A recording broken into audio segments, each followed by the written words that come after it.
In the spring of 1887, my friend Sherlock Holmes was busy with a very big case.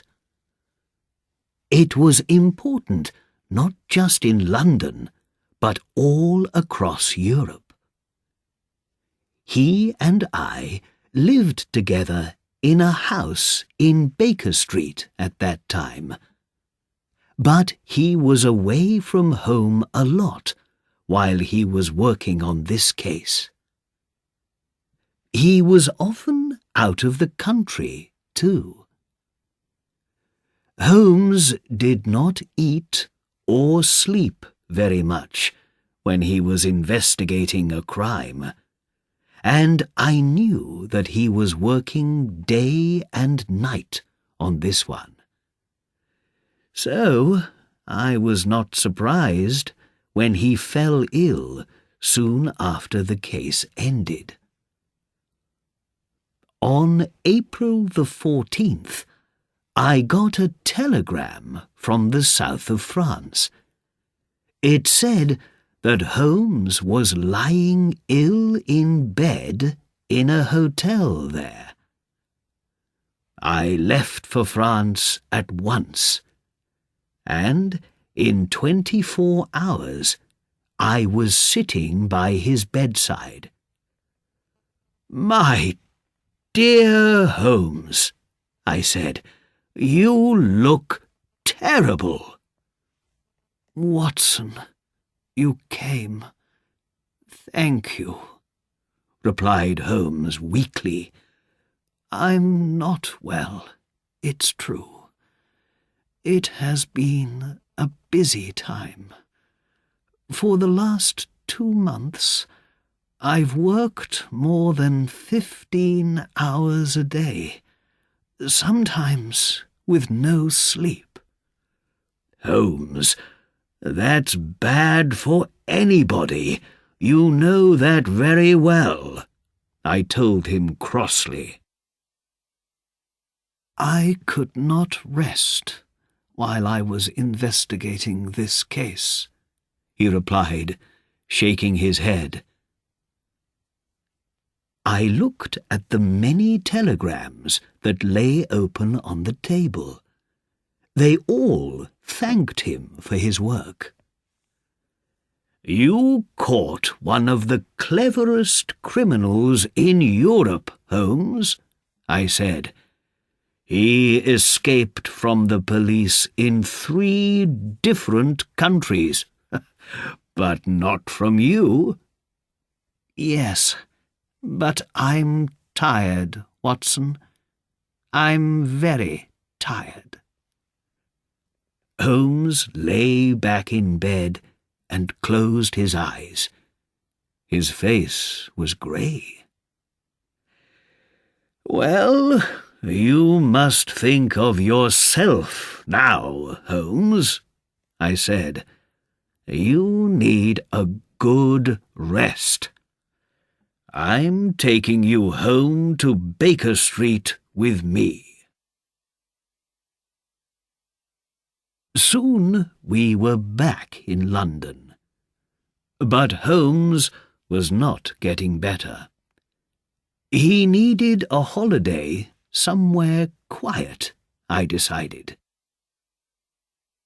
My friend, Colonel Hayter, had a large house in the countryside outside London, and he often asked me to visit.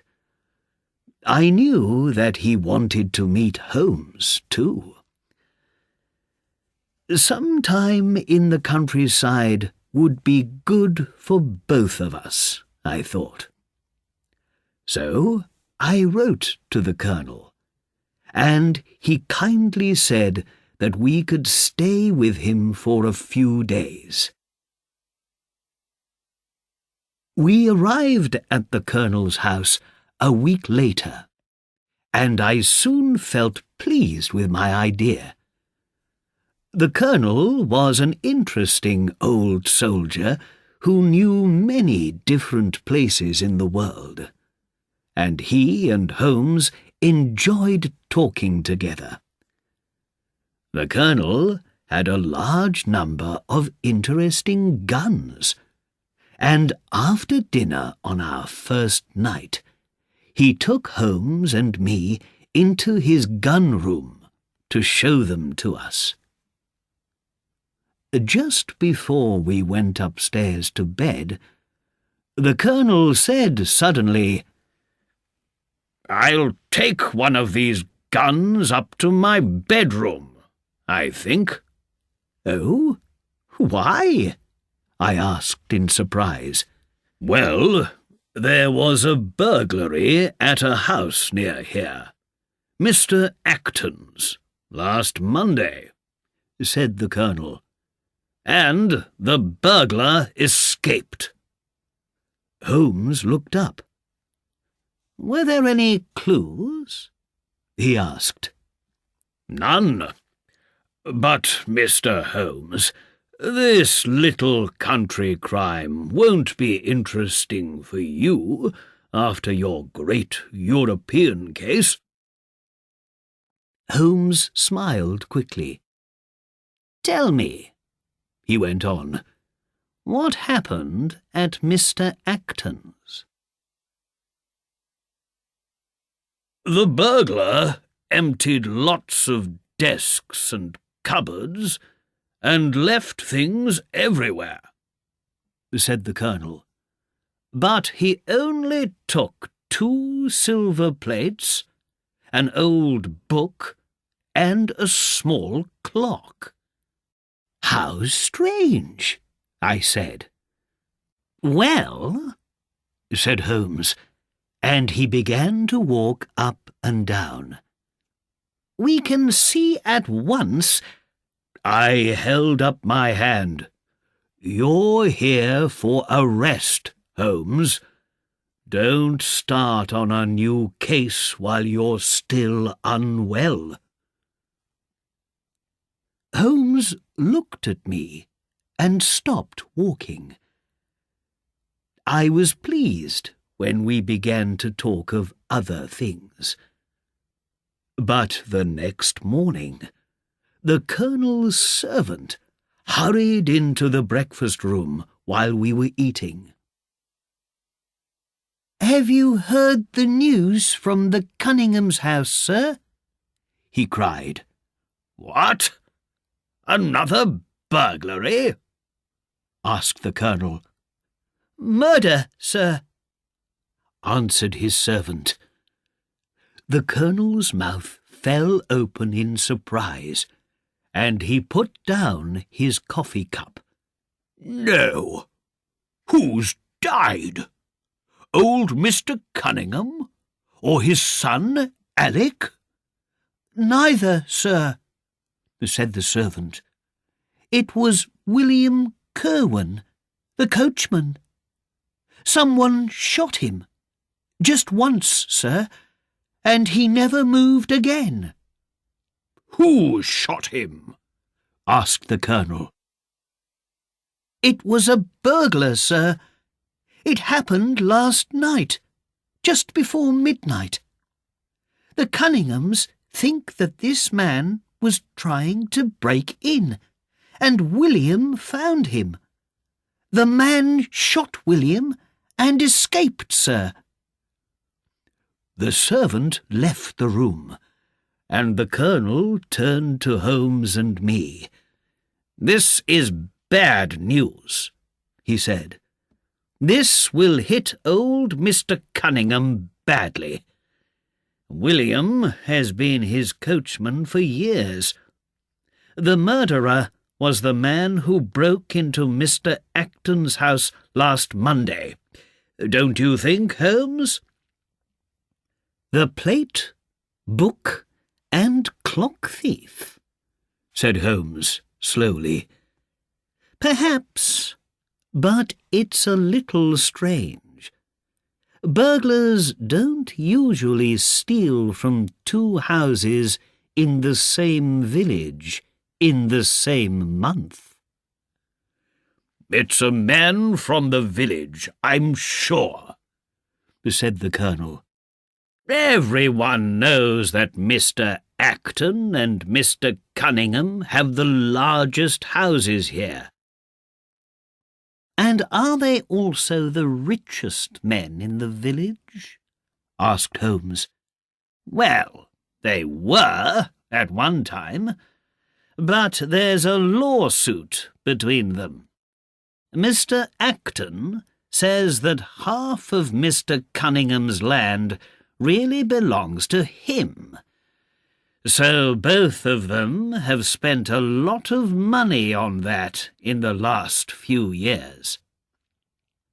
"Well, if you're right, and the murderer is a man from the village, the police will find him easily, I'm sure," said Holmes, looking sleepy. He turned to me. "Don't worry, Watson. I'll stay out of it." We were still finishing our breakfast when the door opened again, and the servant brought in a young man in a dark suit.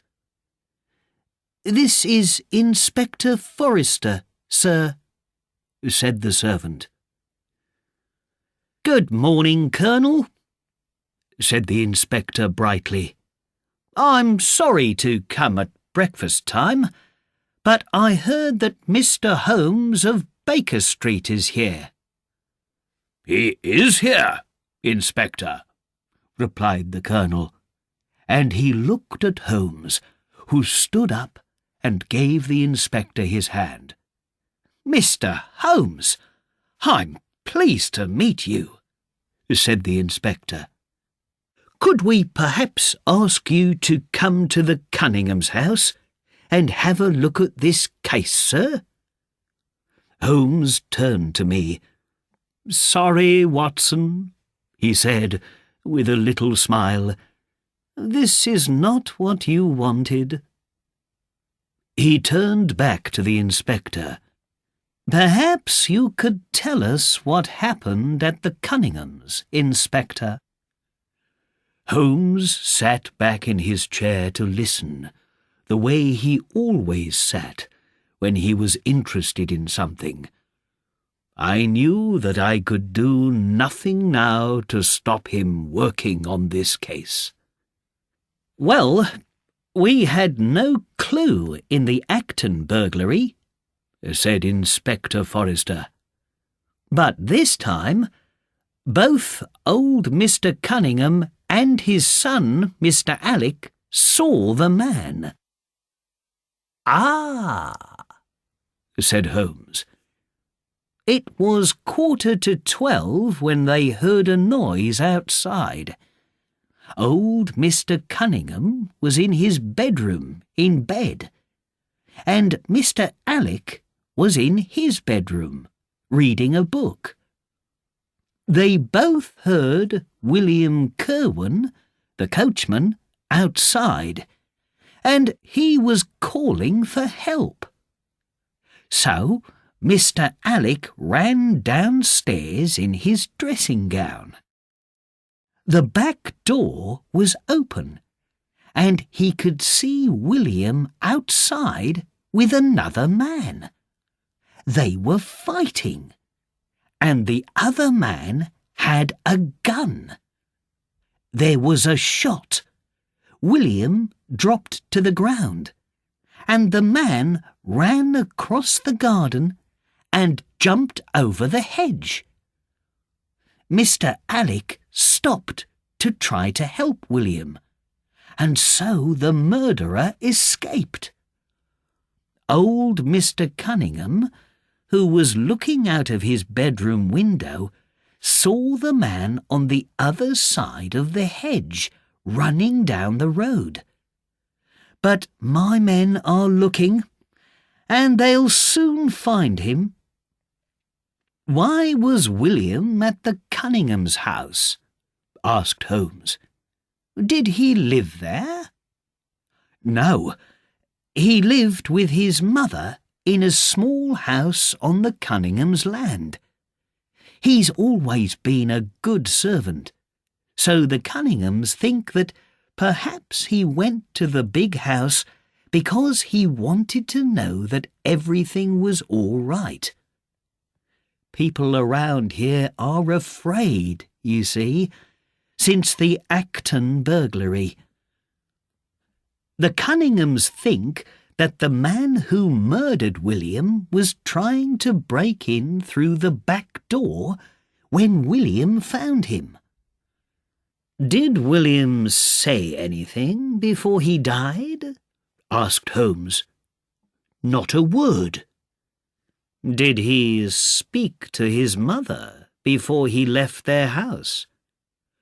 "She's very old and doesn't hear well, and we can't learn anything from her right now because this news has hit her so badly," said the inspector. "But we have found something important. Look at this." He took a small, torn piece of paper from his notebook and showed it to us. There were a few words on the paper, and we could see "at 11:45" clearly at the top. "William was holding this when he died," he said. "It's a piece from a larger page, and the time on it is the same as the time of William's death. I think that someone is asking for a meeting in this note," the inspector went on. "This is just an idea, but do you think that William was working with the murderer? Did they meet outside the back door and break the lock together? And then, we don't know why, they began fighting?" Holmes was examining the paper carefully. "This writing is very interesting," he said. "This mystery is deeper than I first thought." He was silent for a minute, and then said, "Sorry, Inspector, you asked me a question. Was there a secret plan between the murderer and the coachman? It's possible, and a clever idea. But this writing shows—" He dropped his head into his hands and stayed like that for some minutes, thinking deeply. When he looked up, there was colour in his face for the first time in weeks. His eyes were bright, and when he jumped to his feet, he looked full of life and just like the old Holmes. "I'd like to have a little look into this case," he said. "It's a very interesting one. Watson, Colonel, can I leave you here for a short while? I want to go with the inspector to the Cunningham's house to investigate one or two of my ideas. I'll be back in half an hour." But we saw nothing of Holmes for an hour and a half. At last, the inspector came to the Colonel's house. "Mr. Holmes is outside," he said. "He wants all four of us to go to the Cunningham's house together." "Why?" asked the Colonel. The inspector shook his head. He looked worried. "I don't know, sir. Mr. Holmes is very excited. Strangely excited." "You needn't worry," I said. "When Holmes is excited like this, it's usually because his head is full of ideas." "Well, sir, he wants us to start at once, so let's go outside, if you and the Colonel are ready." The Colonel, the inspector, and I found Holmes outside, and while we walked to the Cunningham's house, he talked about the case with us. "I find it more and more interesting," said Holmes. "Watson, this visit to the countryside was a wonderful idea. I've had a very pleasant morning." "What did you do at the Cunningham's house, Holmes?" asked the Colonel. "Well, the inspector and I examined William's body first. One gunshot killed him, that's clear. Then we spoke to Mr. Cunningham and his son Alec. They showed us how the murderer escaped over the garden hedge into the road. That was very interesting. We tried to ask William's mother some questions too, but she is very old and weak and couldn't help us. The torn piece of paper in William's hand is very important," Holmes went on. "We agree about that, don't we, Inspector? It has the time of his death on it. I think that the man who wrote that note wanted William to come to the house at that hour. But where is the rest of the note?" "I looked carefully for it, sir, all over the ground outside the back door," said the inspector. "Someone tried to take that note from William's hand," Holmes said. "Why did that person want the note?" "Because it showed who asked William to come to the house. It showed who murdered him. And what did that person do with the note?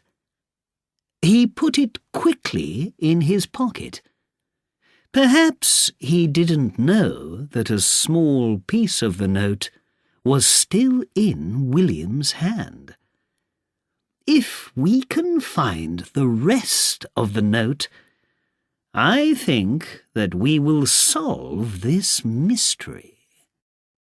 "Yes, sir, but how can we look in the murderer's pockets when we don't know who the murderer is?"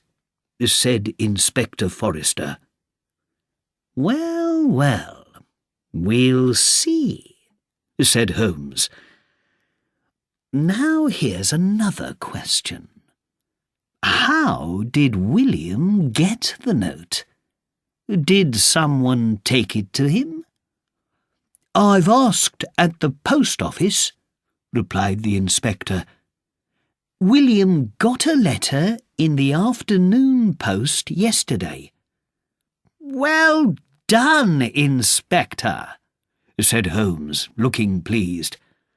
"I am enjoying working with you, I must say. Now here we are at the Cunningham's house. Come with me, Colonel, and I will show you the place of poor William's murder." We went to the back door of the house. 2 policemen were standing outside. "The fight between the 2 men happened here," said Holmes. "The ground is very hard, so there are no footprints. But Alec Cunningham saw it." Just then, the 2 Cunninghams came round the corner of the house. The older man had a hard face, with heavy-looking eyes. His son Alec had a bright smile and was wearing an expensive suit. "Still investigating?" Alec said to Holmes. "People say that you Londoners never get anything wrong. But you aren't very quick, are you? Ah, you must give us a little time, Holmes replied, smiling. You'll need it, said Alec. I don't think that there are any clues. There's one, answered the inspector. We were just saying, if we can find... But the inspector did not finish what he was saying, because Holmes suddenly fell to the ground. "Holmes!" I cried. His face was white, and I was very worried. We carried him into the kitchen and put him in a comfortable chair. After a few minutes, he began to feel better, and soon he got up slowly from his chair. "I'm so sorry," he said. "I've been ill, and I'm still a little weak." "Shall I send you home in my coach?" asked old Mr. Cunningham kindly. "Thank you," said Holmes, "but it really isn't necessary. I'm well again now, and while I'm here, I'd like to be sure about one thing. Perhaps when William arrived here, the murderer was already in the house." "Of course he wasn't," said Mr. Cunningham. "Neither I nor Alec heard anyone in the house." "It is a mad idea, Mr. Holmes," said Alec angrily. "Nothing has gone from the house. No one has touched a thing." "You must remember," said Holmes, "that this burglar is a strange man. Look what he stole from Mr. Acton's. 2 silver plates, an old book, and a small clock." Old Mr. Cunningham's face softened a little.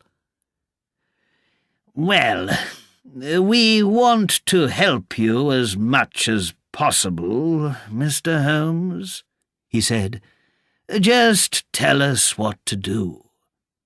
"First," said Holmes, "I'd like you to give a reward for anyone who can tell us about the murder. I have written this. Please take a look and then write your name at the bottom." He took a notebook from his pocket and gave it to old Mr. Cunningham. Mr. Cunningham read the note. "But you've made a mistake here," he said. "It says at 1:45, and the murder was at 1:45. Alec laughed loudly, and I felt sorry for my friend Holmes. He was angry with himself, I could see. He never usually made mistakes like this, and I knew now that he was still not himself. Mr. Cunningham changed the hour on the paper and gave it to Holmes, who put it carefully back in his pocket. "The reward is a very good idea, Mr. Holmes," Mr. Cunningham said. "Let's send this note around the village today." "And now," said Holmes, "I think that we need to look around the house. Perhaps the murderer did take something away with him. Let's go and investigate. Could you take us upstairs, Mr. Cunningham?" Mr. Cunningham took us out of the kitchen and up the stairs to the first floor. He showed us the sitting room and some of the bedrooms. Holmes walked slowly behind him and examined everything very carefully. I knew that he was looking for something. I could see that in his face, but I had no idea what it was. "Mr. Holmes," said Mr. Cunningham a little crossly, when we came to the last 2 rooms in the house, "do we really need to spend any more time up here? That is my bedroom over there, and my son's room is next to it. The murderer didn't go into those rooms. We know that." "I don't think that you're going to solve the crime like this," said Alec, smiling unpleasantly. "I would just like to look in your bedrooms," said Holmes. He pushed open a door. "This is your son's room, I think, Mr. Cunningham?" "He was reading his book in here when he heard a noise. That's right, isn't it?" He walked in and looked around the room. "Have you seen everything now?" asked Mr. Cunningham coldly after a while. "Thank you, yes. And now just your bedroom, if it's not too much trouble." Old Mr. Cunningham looked angry, but he showed us into his bedroom. Near the bed there was a table with a plate of oranges and a glass of water on it. The others went into the room in front of Holmes and me, and when we walked in behind them, Holmes suddenly pushed the table to the floor with a big crash. The glass broke into 1,000 pieces, and the oranges went everywhere. "Oh, Watson, look what you've done!" Holmes cried before I could say a word. "I'm very sorry," I said. I knew that I had to say this. I did not understand why, but I knew that Holmes wanted this to be my accident. I got down onto the floor and began to look for oranges and pieces of glass. The others were putting the table back when suddenly the inspector said, "Where's Mr. Holmes gone?" We looked round, but Holmes was not in the room. "Wait here, all of you!" cried Alec. "That man is mad! Come with me, father, and let's find him." They both ran out of the room, and the colonel, the inspector, and I just stood there, in great surprise. "I have to agree with Mr. Alec," the inspector began. "Mr. Holmes is saying and doing some very strange things." But before he could finish speaking, we heard a sudden scream. "Help! Help! Murder!" It was Holmes. We ran into the next room, which was Alec's bedroom. Holmes was lying on the floor. Alec had both his hands around my friend's neck, and old Mr. Cunningham was trying to take something from his hand. Quickly, we pulled the Cunninghams away, and Holmes got weakly to his feet, his face white. "Arrest these men, Inspector!" he cried. "What for, sir?" asked the inspector.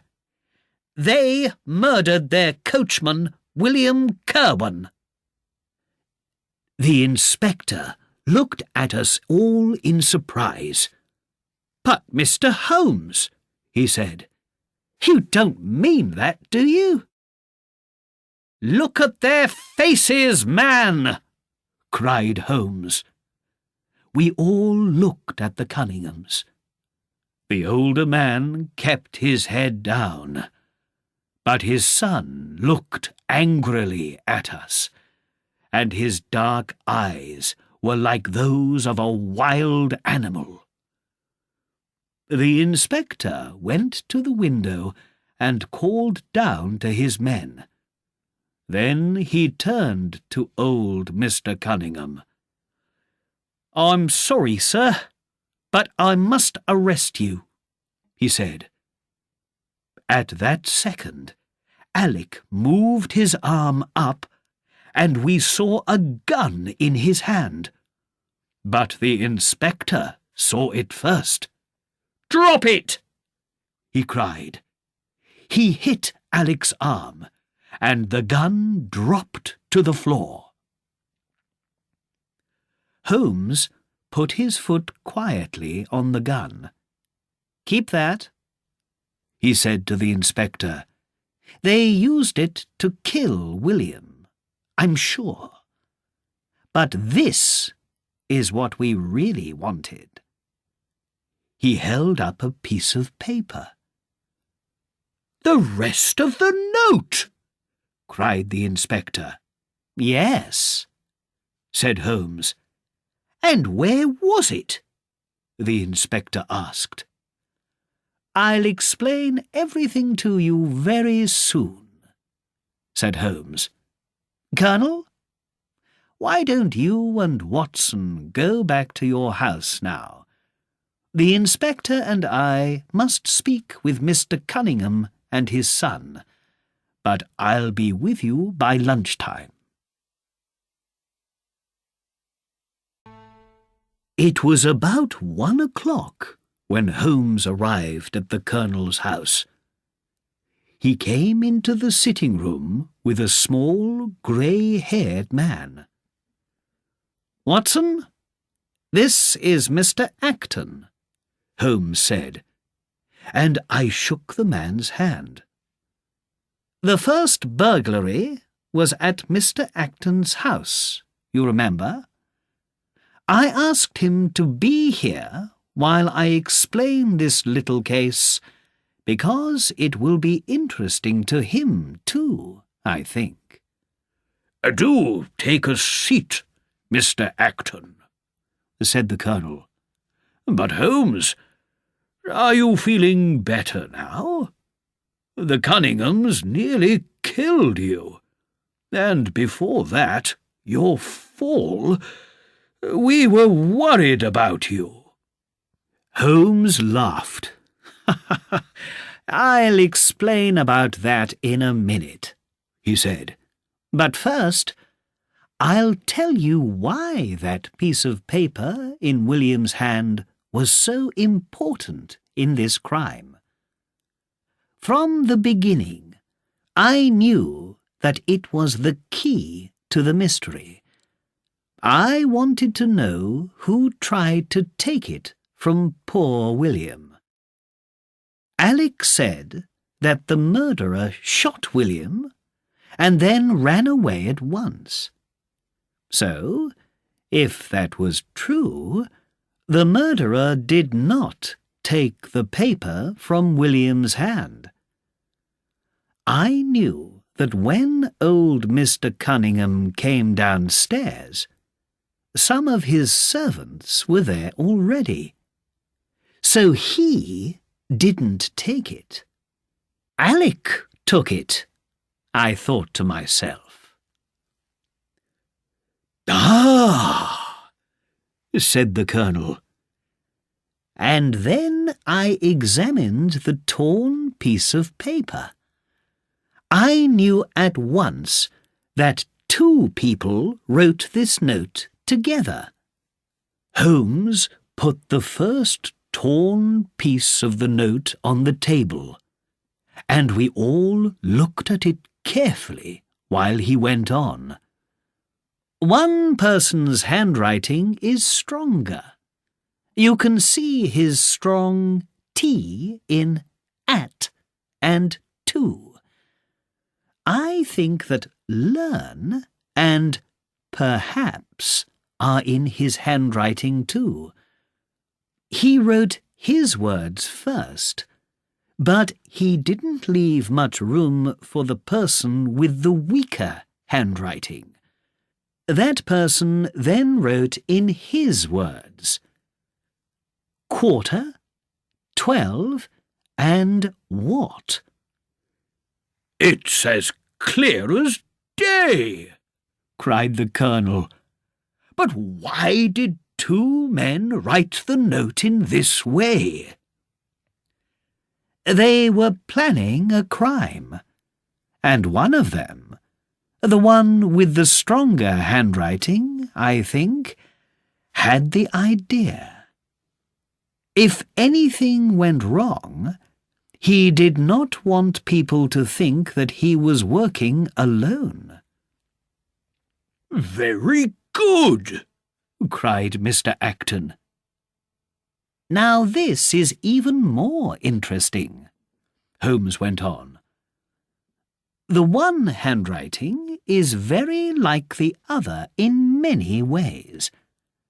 I looked at many things here, and I was soon sure of this.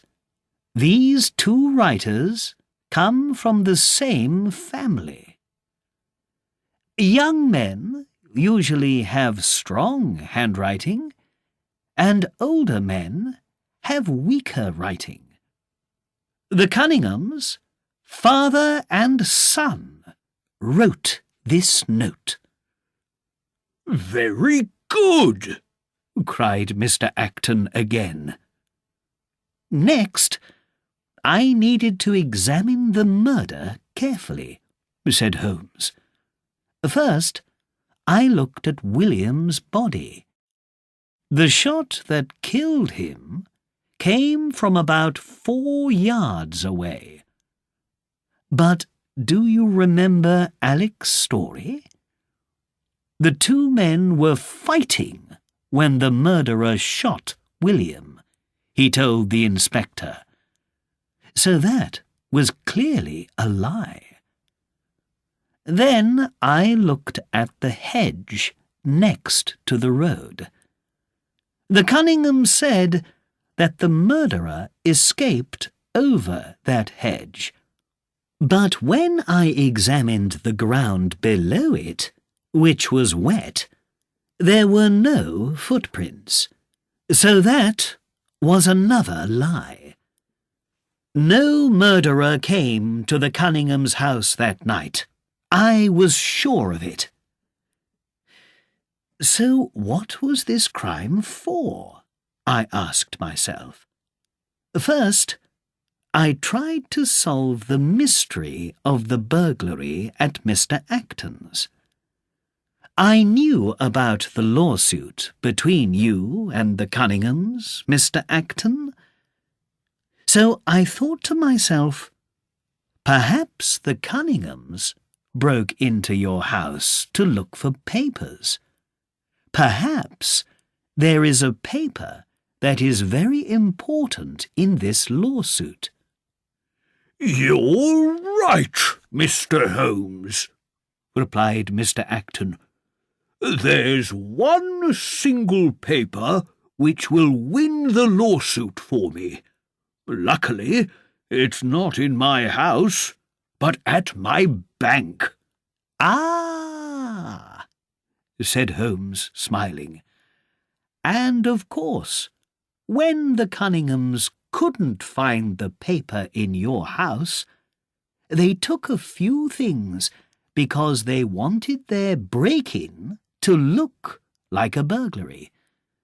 But I still needed one thing, the rest of the note. Where was it? There was only one possible place, I thought. Where do you put something when you find it in the middle of the night? In the pocket of your dressing gown. That's why I went to the house for a second time. The Cunninghams met us, you remember, outside the back door. I did not want them to know about the note, but the inspector started talking about it, so I suddenly fell to the ground ill, and that changed the conversation. "Holmes!" cried the Colonel, laughing. "We were all so worried about you, but you weren't really ill." "No, Colonel," said Holmes, smiling. "After that, I wanted old Mr. Cunningham to write the word 12 for me, and when he did, it looked just like the 12 on William's piece of paper." "So it wasn't a mistake when you got the time wrong on the note about the reward," I cried. "I know that you were worried about me when you saw my mistake, Watson," Holmes said with a laugh. "I'm sorry about that." We all went upstairs then, and I saw Alec's dressing gown in his room.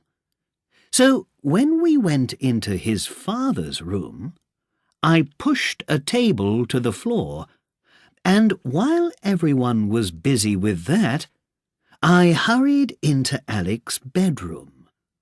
I found the paper in his dressing gown pocket. But suddenly the Cunninghams ran in, jumped on me, and tried to take the paper from me. I knew too much, and they wanted to kill me, I can tell you. After their arrest, Alec was wild and angry, but old Mr. Cunningham told us everything, Holmes went on. I heard from him that William saw the Cunninghams on their way to Mr. Acton's. He knew that they were the burglars, and he decided to make some money for himself. He told the Cunninghams to pay him a lot of money, or he would tell the police. But Alec was a dangerous enemy. He decided to kill William, so he made a plan, and he and his father wrote the note. They sent it to William, who came to the house last night. He was outside the back door when Alec shot him from 4 yards away. Alec pulled the note out of William's hand and put it quickly in his dressing gown pocket. It was a very clever plan. But Alec didn't know that a small piece of the note was still in William's hand. "Can we see the rest of the note?" I asked. "Here it is," said Holmes. He put the 2 pieces of paper in front of us. "Look at the P's and G's. The 2 writers are clearly father and son. And old Mr. Cunningham's T's are the T's of an older man." "Ah, yes," said the Colonel excitedly. "I can see it now. Holmes, you are a genius." My friend smiled. "Well, Watson," he said, "I have greatly enjoyed our quiet rest in the countryside. Tomorrow we can go back to Baker Street, ready for work." again.